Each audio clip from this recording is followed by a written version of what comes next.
بسم اللہ الرحمن الرحیم نحمدہ و نصلی علی رسولہ الکریم اما بعد۔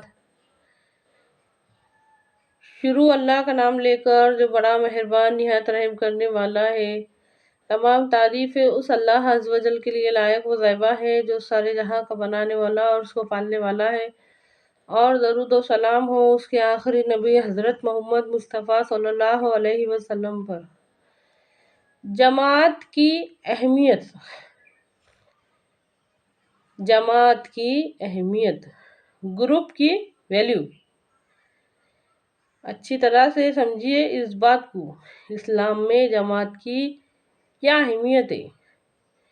جب ہمارے نبی صلی اللہ علیہ وسلم دعوت حق لے کر کھڑے ہوئے تھے،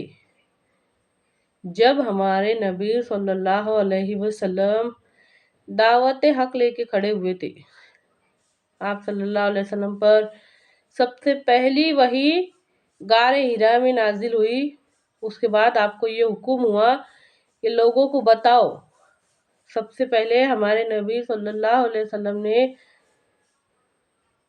صفا کی پہاڑی پہ چڑھے اور سب لوگوں کو ایک طرف جمع کیا اور ان سب سے فرمایا،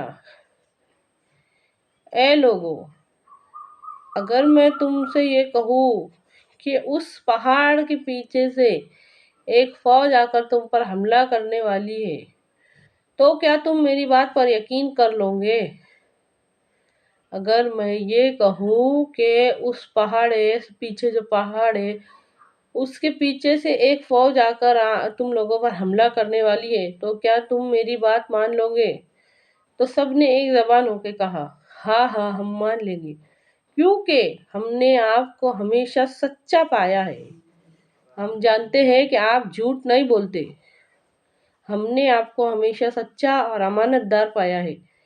اس کے بعد ہمارے نبی صلی اللہ علیہ وسلم نے کہنا شروع کیا، مجھ پر یہ وحی آنا شروع ہوئی ہے، مجھ پر یہ وحی نازل ہوئی ہے کہ اللہ کے سوا کوئی معبود نہیں ہے، اور میں یعنی کہ محمد اللہ کا بندہ اور اس کا بھیجا ہوا رسول ہوں۔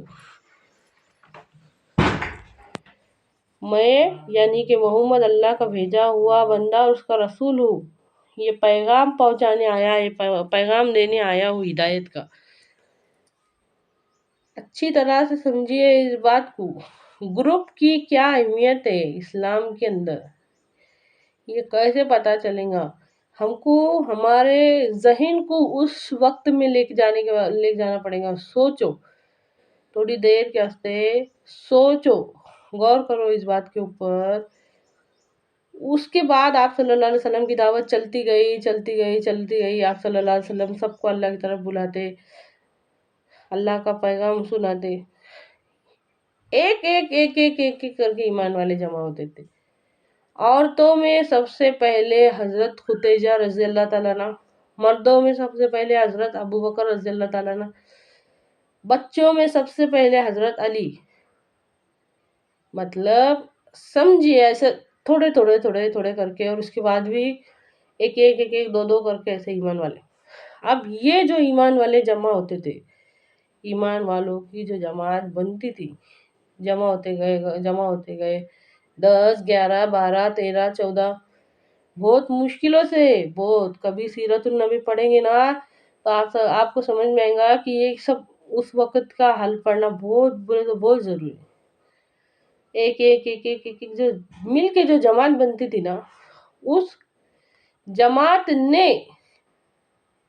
اسلام کی ابتدا، مطلب اللہ کو مانیں گے تو اللہ کے حکم کو بھی تو ماننا پڑے گا نا۔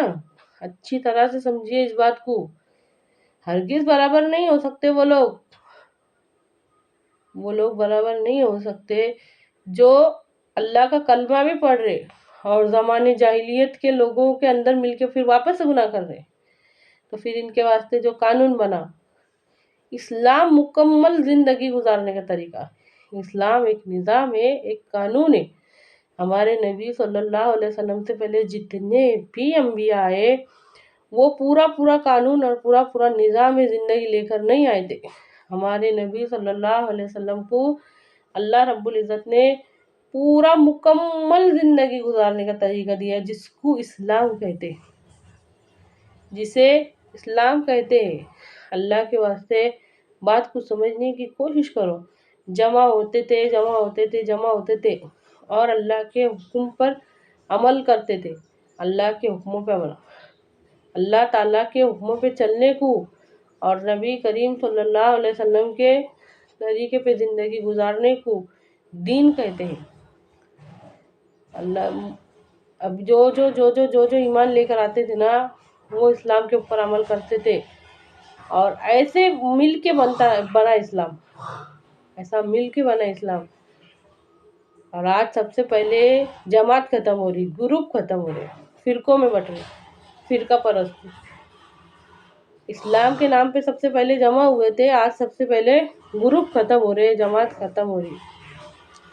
اور حدیث کون سی سناتے؟ ہمارے نبی صلی اللہ علیہ وسلم کا ارشاد ہے کہ قرب قیامت میری امت 73 حصوں میں بٹیں گی کہا تھا، بانٹو نہیں کہا تھا۔ یہ نہیں کہا تھا کہ تم بانٹو کر کے۔ اللہ کے واسطے بات کو سمجھو، ایسا مطلب نکالے اس کو کہ بولے ہمارے نبی صلی اللہ علیہ وسلم نے فرمائے تھے کہ میری امت 73 حصوں میں بٹیں گی، بانٹو نہیں کہا تھا۔ قرآن پاک میں آتا ہے لا تفرقوا، آپس میں فرقوں میں نہ بٹو۔